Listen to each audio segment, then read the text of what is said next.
যদি নির্বাচনে আপনারা মমতাজের কনসার্ট আয়োজন না করেন, কুদ্দুস বয়াতির চুল ঝাঁকুনি না দেখান, নগদে রকেটে বিকাশে লেনদেন না করেন, ফুসপানি বিরানি না খাওয়ান, নির্বাচনের দিন অটো সিএনজি না পাঠান, নিজ দায়িত্বে পকেটের টাকা খরচ করে শীতের সকালে লুঙ্গি পরে হেঁটে হেঁটে 30-60 টাকা অটো ভাড়া দিয়ে ভোট দিতে আসবেন, এমন শতাংশ মানুষ কতজন, ভোটার কতজন?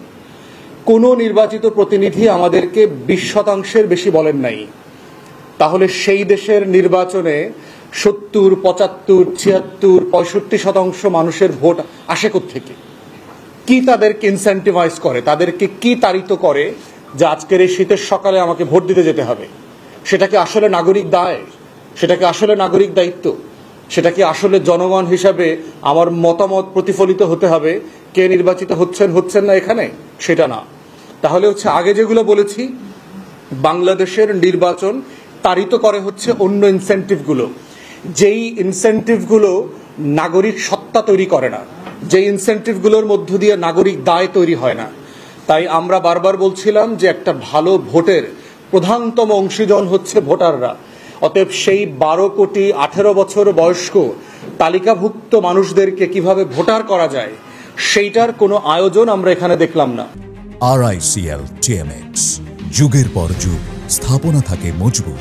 অথচ দেখবেন আমাদের নির্বাচন কমিশনের আচরণবিধি যদি খেয়াল করেন, এর পুরোটা রাজনৈতিক প্রার্থী কেন্দ্রিক, যে প্রার্থী এটা করতে পারবে না, প্রার্থীকে এটা করতে হবে, প্রার্থী এটা করলে জরিমানা হবে, প্রার্থী ওইটা করলে তার আইএ বাতিল হবে, মনোনয়ন বাতিল হবে।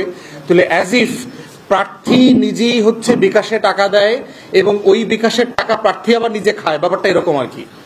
তাহলে বিকাশের টাকাটা যারা দেয় সে টাকাটা খাচ্ছে না, তাহলে দেয়াটা অন্যায়, নেয়াটা অন্যায় না? তাহলে যেটা নেয়ার অন্যায় যিনি করছেন তাকেও তো বুঝাইতে হবে যে আপনার একটা আচরণ বিধি আছে। তাহলে ভোটারের আচরণ বিধির প্রোটোকল কোথায়? অতএব 12.5 কোটি মানুষ যদি চিন্তায় ভোটার না হয়, শুধু তালিকায় ভোটার হয়, সেই ভোটারের মধ্য দিয়ে কখনো জনগণের প্রতিনিধিত্বশীল রাজনৈতিক নেতা কর্মী নির্বাচিত হয়ে আসতে পারবে না। এরা সব এই পিচ্চি হান্নান, সুইরান আসলাম টাইপের, শামীম ওসমান, হাজী সেলিম মার্কা গুন্ডা পান্ডা নির্বাচিত করবে, ভয়ে, দায়িত্বহীন বাস্তবতার কারণে, টাকার অভাবে, সিকিউরিটির কারণে করবে।